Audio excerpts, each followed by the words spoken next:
cover untuk distribution. So now we move to the third one, split model. So yang ni banyak calculation juga, tapi yang ni lebih mudah daripada trip distribution dan juga trip generation lah. Ini lebih apply kepada logic model ataupun utility function. Dia macam regression jugalah, tapi kita tak buat benda tu. Benda tu sebenarnya datang daripada regression, tapi kita apply sebagai utility function model. Lebih mudah lah. Tapi kalau ikut kaedah yang sebenar, benda yang kita dapat tu sebenarnya asalnya daripada regression lah. Nanti saya akan tunjuklah macam mana benda-benda yang kita guna sebagai utility function model tu datang dari mana-mana. Nanti di akhir nanti kita akan share lah yang real research atau real study ya. Okey, mood choice So kita ada beberapa situasi yang mana pengguna atau traveller boleh memilih That's why kita namakan mood choice ataupun split model. Split model tu maksudnya penggunaan mod pengangkutan yang berbeza-beza. So kita ada transit, so kita ada carpool, kita ada motosikal, even kita ada pedestrian, cyclist, depend kepada pemilihan dari segi kehendak rider ataupun travellers. Okay, contoh yang mudah, yang tadi kita ada zone ke zone melalui trip distribution ataupun trip production. Dalam kini kita pakai trip distribution dulu lah sebab senang istilah dia. Jadi kita ada 500 trip. Ini quite common yang satu senario saja. Dari segi theoretical macam tu lah. Namanya kita nak bergerak daripada satu zone ke zone yang seterusnya, kita ada trip je, jumlah trip. Tapi pada hakikatnya, so in reality, we have different type of mode choice. Sini kita namakan split model. Daripada trip generation, kita masihkan attraction dan production ataupun distribution origin destination. Kemudian daripada trip distribution itself, jumlah trip tu sendiri dia bukan satu group saja yang bergerak dalam trip tu, tetapi melibatkan pecahan dari segi penggunaan mod pengangkutan. So kita ada car, bus dan subway ni, kereta api bawah tanah. Okay, itu pecahan yang simple. Okay. Kemudian apa pula yang mempengaruhi pemilihan mod tadi, mod pengangkutan. So banyak faktor dia, ada kemudahan parking, pendapatan, sebab bila income you stable, of course lah you nak guna kenderaan sendiri berbanding kenderaan angkutan awam, ataupun kalau income less, mungkin gunakan kenderaan yang lebih murah dari segi keperluan harga kan, mungkin motosikal ke ataupun kereta bersisi rendah.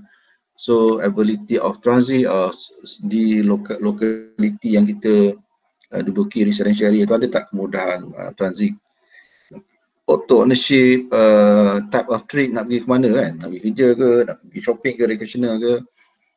Kemudian fizikal kita lah, fisiologi kita. Kita ni warga biasa ke, warga emas ke. Okay, ada pilihan ni. Okay, what affected mode choice? So kita ada travel times, travel trips, access, waiting time, transfer, fare, parking cost, toll, alternative, okay, kemudahan-kemudahan lain. Okay, kalau kita pecah, kita lihat satu persatu dari segi karakter trip makers ni. Okay, dia datang dari faktor apa? Family income, vehicle ownership, household size, residential densities, character of street, di mana, jarak, masa dan cost. Kemudian karakteristik of transport system. Okay, dia ada travel times, access time. Okay, kemudian semua ni dia akan membantu kita untuk buat preference ataupun kita cuba nak ramalkan berapa tarikan ataupun pilihan mana yang lebih dominan.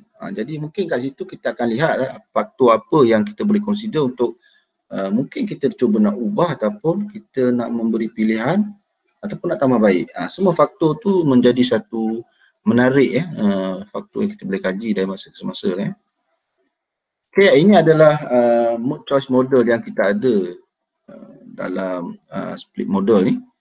So yang quite common, utility functions. Kita ada juga logic model dan nested logic model. So pecahan yang lagi dalam dan spesifik lah kan, yang pilihan yang multi nominal Okay, utility theories. Okay, measure satisfaction, welfare, happiness, compare but not absolute values. Dia sebenarnya anggaran saja walaupun anggaran tu dia mencerminkan pilihan mana yang lebih dominan dan pilihan mana yang agak least preferred Okay, ini yang common dari segi utility functions. So kalau kita lihat susunan dia ni dia lebih kurang linear function ataupun linear equation dan sama juga bentuk dalam dari segi linear regression kita boleh katakan, tapi kita namakan jadi utility function So dari segi variable dia sama je susunan dia macam linear regression Okay, kat sini contoh contoh ini dah diterbitkan dalam bentuk utility function So kita ada 3 utility function model untuk kereta, bus dan express, bus express dengan constant yang berbeza-beza dan ada 3 parameter yang digunakan iaitu X1 cost, X2 lewat service, X3 convenience. Semua faktor ni di survey secara spesifik kepada ketiga-tiga pengguna mode of transport ni. Okay, logic model. Okay, logic model ni kita nak cuba dapatkan berapakah probability probability dari segi keberkalian untuk kita cuba ramal pilihan mode mana yang lebih tinggi ataupun dominan Okay, ini common dari segi logic model yang kita gunakan logaritma base Okay, dari segi kita nak spesifikkan dia. Okay, kita kat sini ada pilihan auto dengan bus So kalau kita nak predict penggunaan auto ataupun kereta, so kita letak function utilities ke atas ni sebagai reference to auto atau kereta. So kita ambil keseluruhan penggunaan auto dan bus. Kalau kita nak predict bus, kat sini kita letak bus, kat bawah ni samalah yang total lah. Itu penggunaan probability Okay, nested logic model pula. Okay, tadi kita ada auto dengan bus. Ini yang biasa tapi kalau nested logic model dia pergi dalam lagi. Bus ni sendiri ada pilihan lagi. Maksudnya kita lebih spesifik lagi. Bukan saja berbandingkan bus dengan kereta, tapi bus ni pula kita ada pilihan lagi. 3 company yang berbeza. Itu yang panggil nested logic model maksudnya dalam logik tu kita ada satu lagi kurung ataupun kita nested ni dari segi nak kata sarang tapi pecahan yang ada dalam pilihan yang satu lagi ini bersama tadi dia pecahan. Hakikatnya logik model biasa kita ada bus dengan kereta, tapi bila nested ni kita ada group. Nested macam group Grup dalam bus ni ada lagi pecahan. Macam tu lah. Okey, kita pergi terus pada example yang pertama. Okey, utility function for auto and transit. Auto ni refer kepada kereta. So ini utility function yang dah diterbitkan lah daripada regression analysis. Okey, kita ada constant untuk setiap variable yang kita gunakan ni. Constant ni kita boleh gunakan sama tapi juga setengah soalan dia bezakan constant ni untuk setiap mode tapi yang soalan ni dia samakan tengok dia punya value nanti dia sama dia boleh berubah-ubah kalau dia ada model berbeza. Okay, kita ada travel time.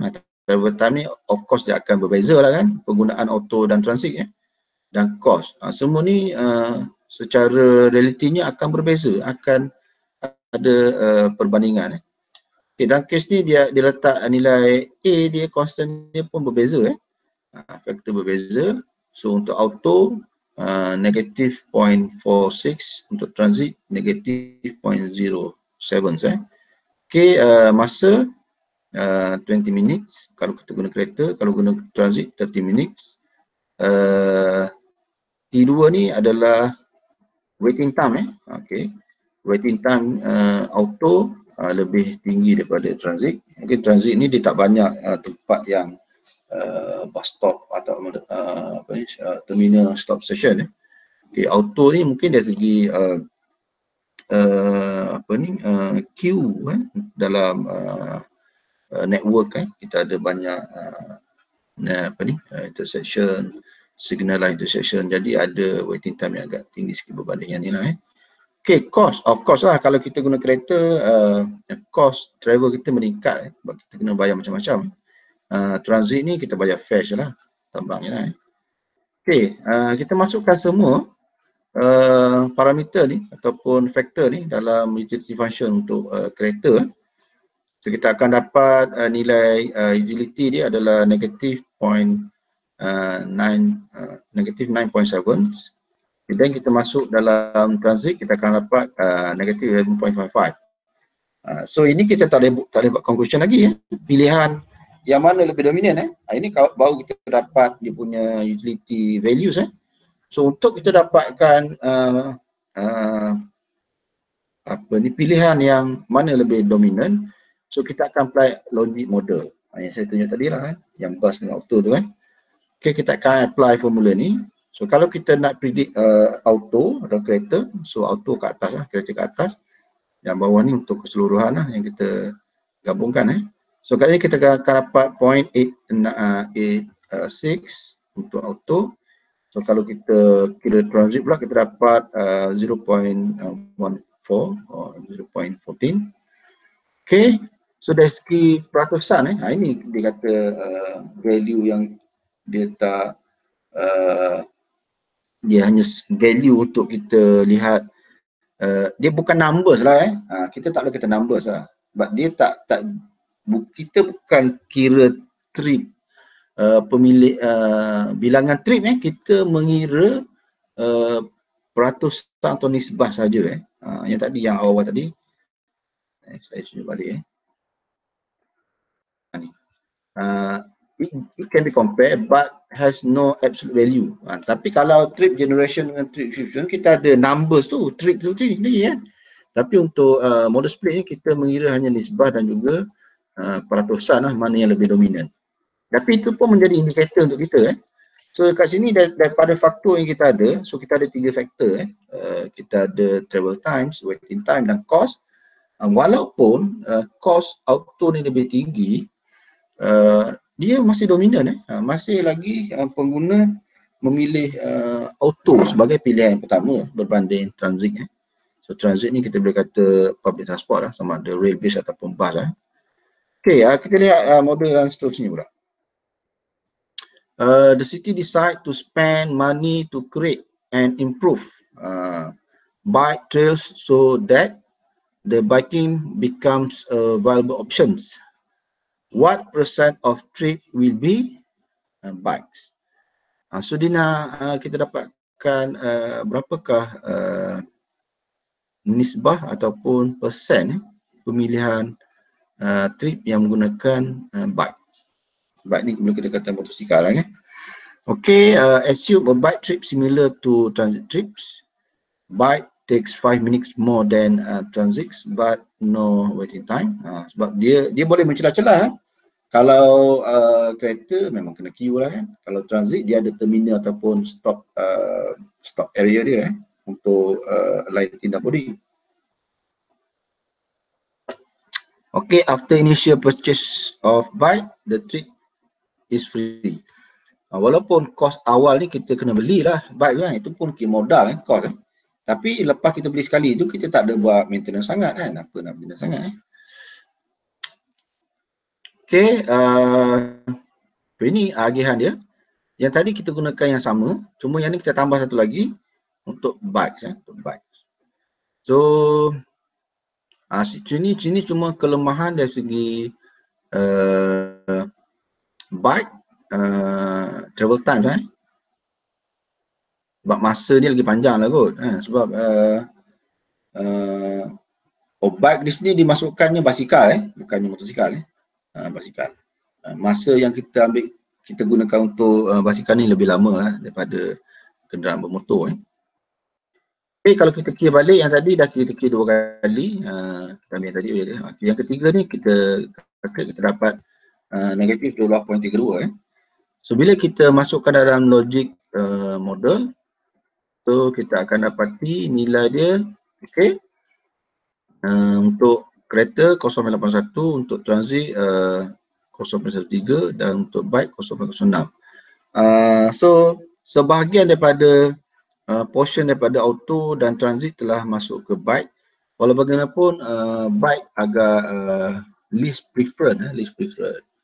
Mungkin pilihan utama di kalangan pengguna ni adalah masa perjalanan. Setengah-setengah orang yang dia memiliki kenderaan sendiri, so cost travel tu dia tak menjadi isu besar, tapi yang dia concern adalah travel times. Lebih lagi orang mengejar kerja, mengejar trip, mengejar peluang bisnes.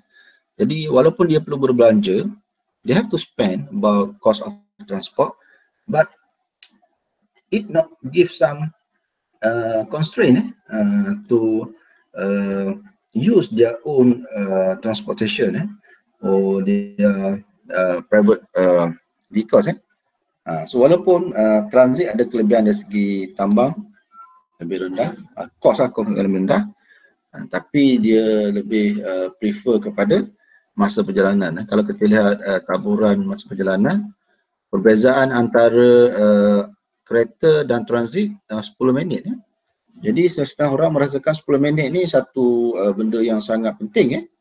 Jadi walaupun dia perlu spend dari segi kos tinggi, tapi dia pentingkan masa. Okay, kita lihat pula contoh yang seterusnya, contoh 3. So kita ada lagi benda yang hampir serupa.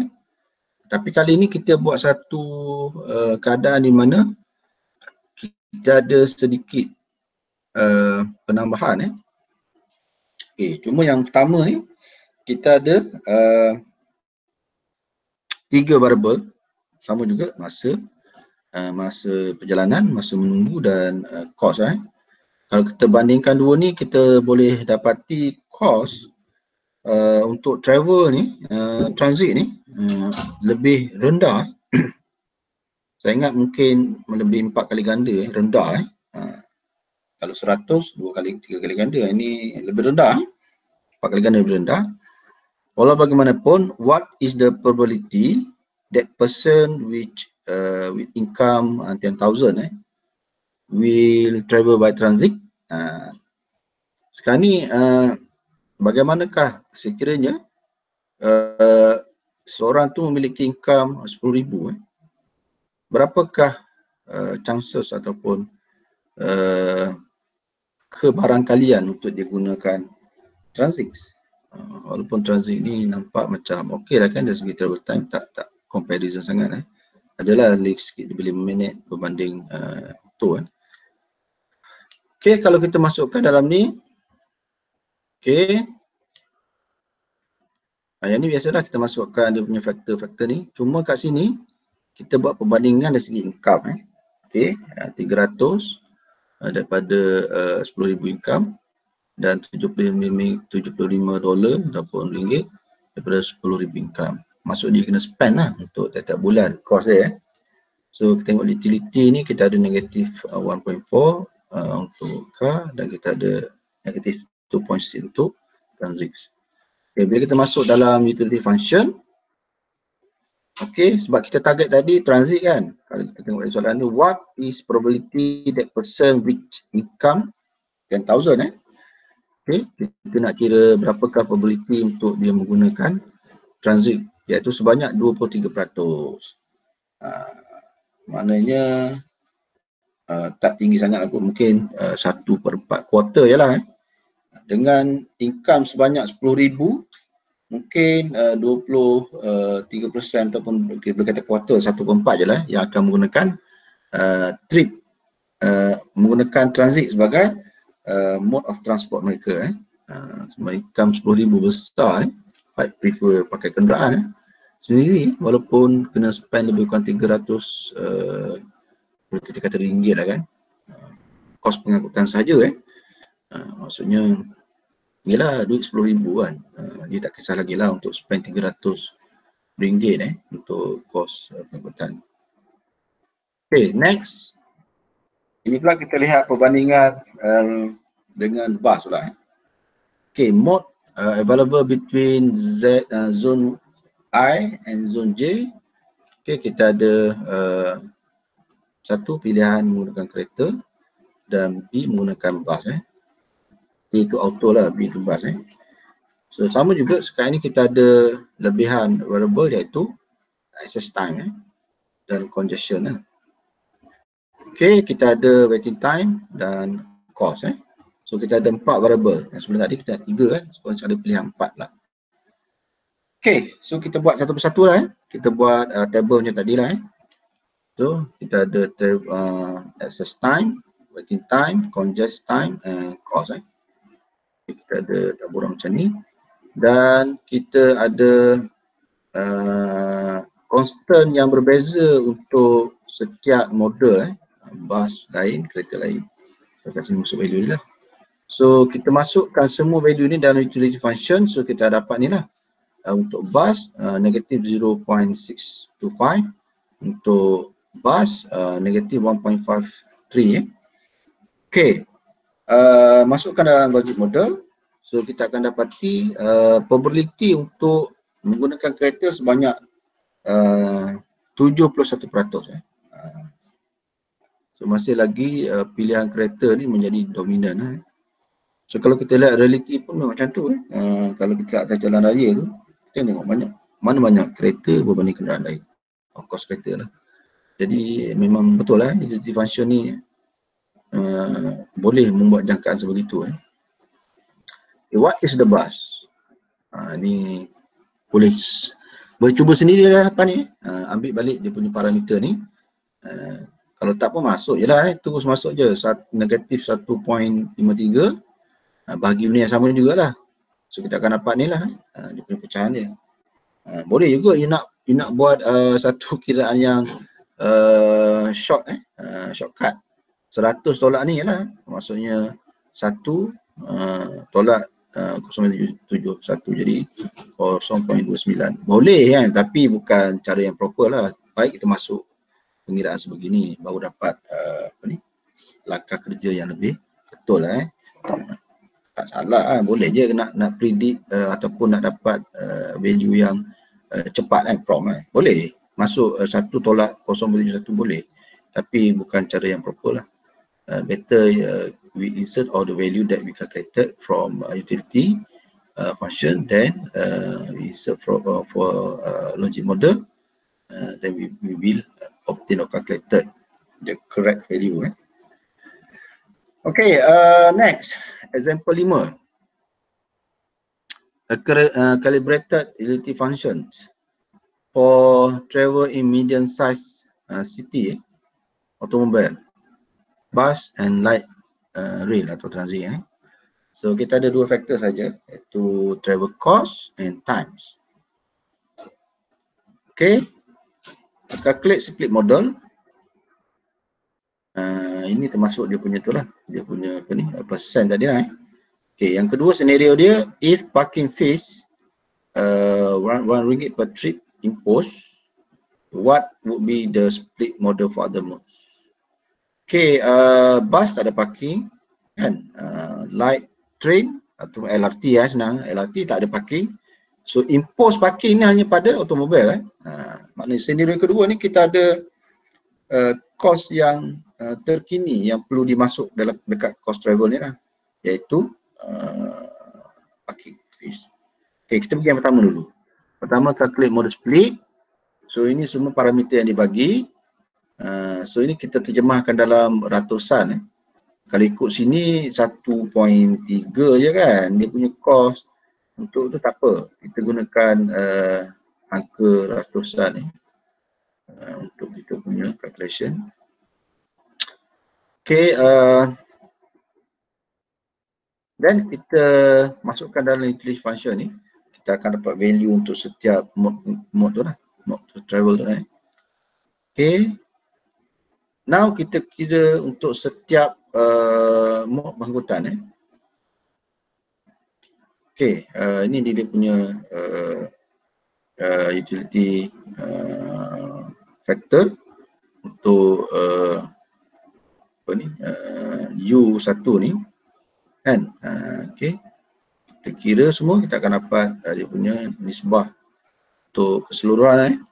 So kita akan dapat probability untuk auto 40%, probability untuk bus persen 30%, and like LRT 22%. Okay.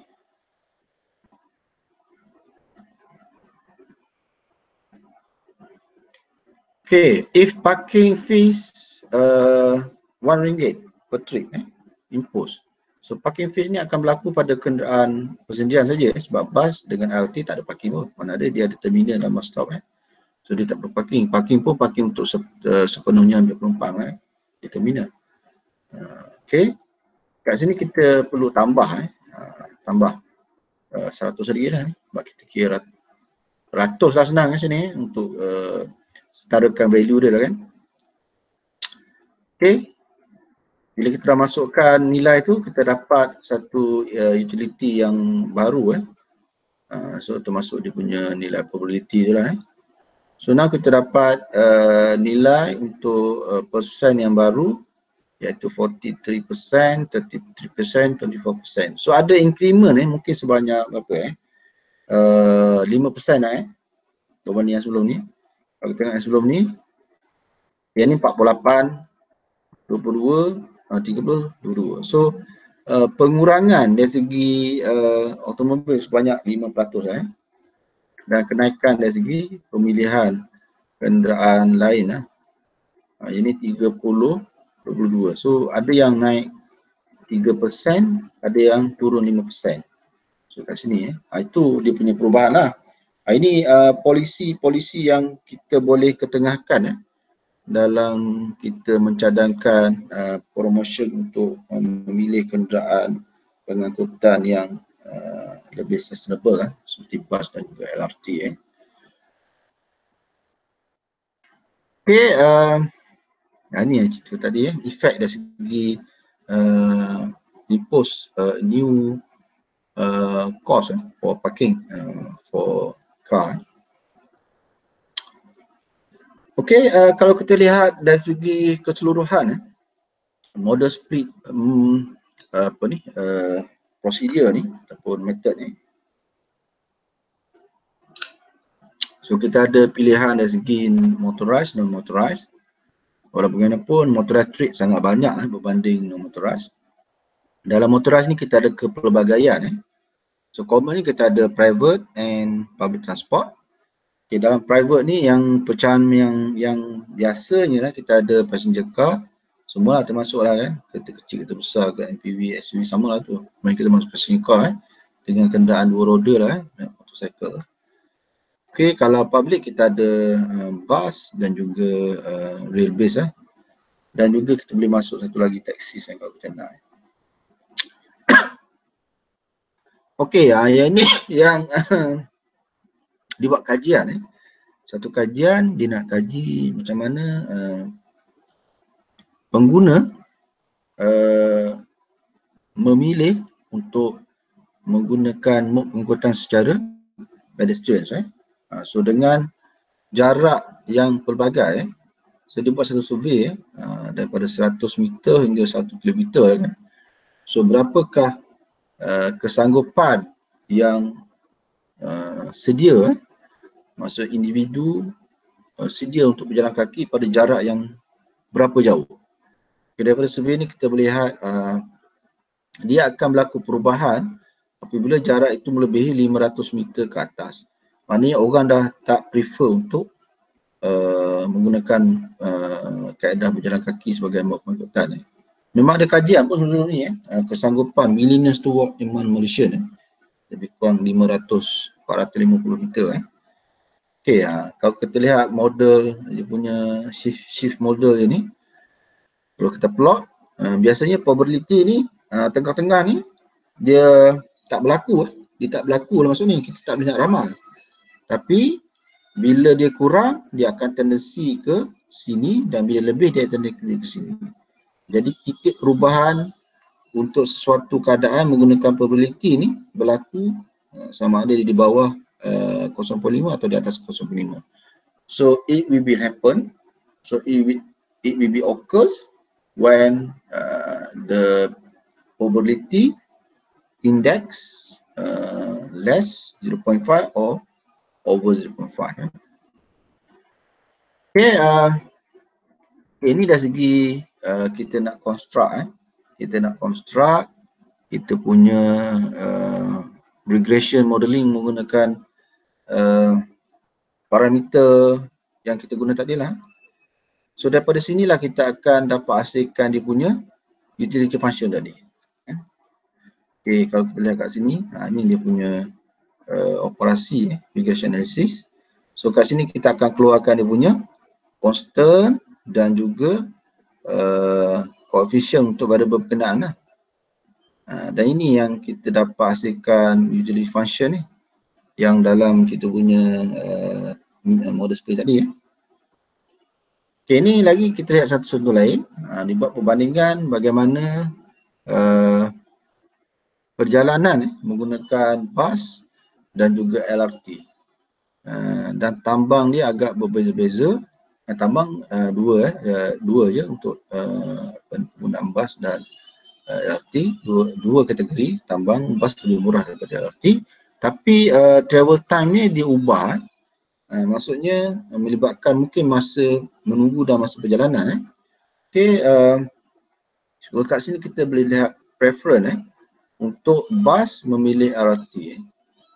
Walaupun LRT ni tambang dia sedikit tinggi, banyak juga dah beza dia, dekat 70%. Okay, dan travel time akan dikurangkan. Okay, dia cuba buat dia punya senario di manakah kedudukan berlaku perubahan pemilihan dari segi fare dan juga travel time. Okay, ini regression yang dihasilkan. So sini ada intercept dan variable 1, variable 2. So ini yang kita gunakan sebenarnya dalam utility function tadi kan. So kita ada tadi kan U sama juga dengan A X1 X2 kan.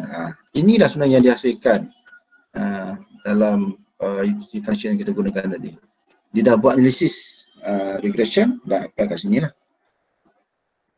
So inilah yang kita boleh hasilkan dari segi dapatkan utility function menggunakan kaedah regression. Okay, ini ada satu homework.